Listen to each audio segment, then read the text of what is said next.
Bonjour à tous, aujourd'hui on est avec le GLB, un des nombreux SUV de la famille Mercedes.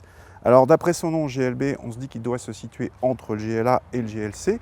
Du point de vue des dimensions, c'est vrai, puisqu'il me fait 4,64 m, ce qui le place effectivement entre le GLA et le GLC, mais c'est pas comme ça qu'il faut le voir. En fait, il faut le voir comme une sorte de GLA rallongé qui peut embarquer 7 passagers, un peu comme le Tiguan Allspace par rapport au Tiguan, ou bien le 5008 par rapport au 3008. Mais là où un 5008 et un 3008 sont très proches au niveau de la face avant, le GLB, lui, a un design assez différent de celui du GLA.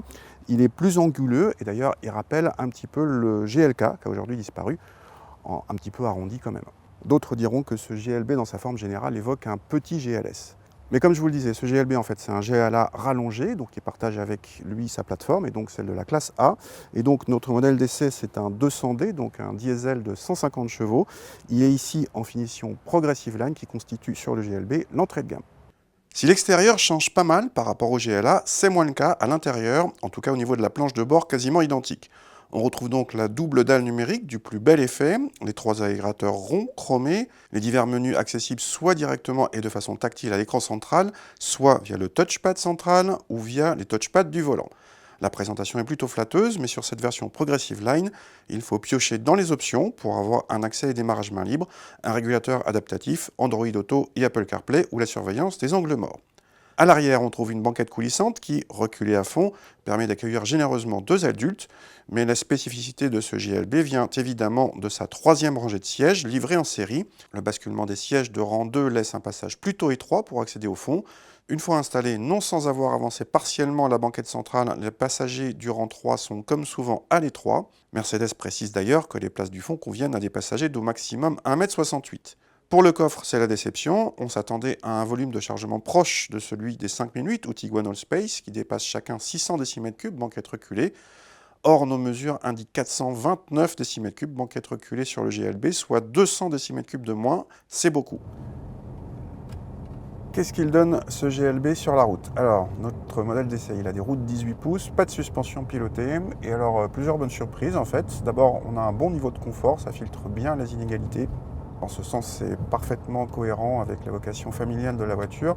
La bonne surprise, c'est qu'en plus, c'est pas pâteau.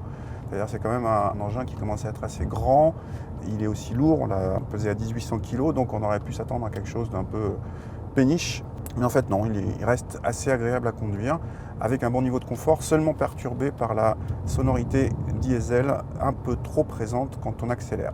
Et alors justement, le moteur, 150 chevaux pour un engin de cette taille, 1800 kg, on peut se dire que ça va être un peu juste, mais non, ça se passe plutôt bien. On est à 9 secondes 1 pour le 0 à 100, 31 secondes au 1000 m départ arrêté, donc on n'est pas en train de péter tous les chronos, mais c'est largement suffisant, y compris sur autoroute. Il y a peut-être que si vous êtes en charge assez souvent à 7 passagers et que vous prenez l'autoroute où ça va peut-être être un petit peu plus juste. Et dans ce cas-là, il faudra peut-être viser la motorisation supérieure. Et mention très bien pour la boîte double embrayage à 8 rapports, qui est douce, rapide, agréable et très bien gérée. Du côté des consommations, bonne surprise là encore, puisque nos mesures donnent une moyenne de 6,2 litres, tout simplement le meilleur score de la catégorie, et un chiffre assez étonnant dans l'absolu vu le gabarit, le poids et les bonnes prestations d'ensemble. Au passage, en configuration de base, ce GLB 200D échappe au malus écologique. En revanche, il réclame un bel investissement puisqu'il coûte au bas mot 46 250 €.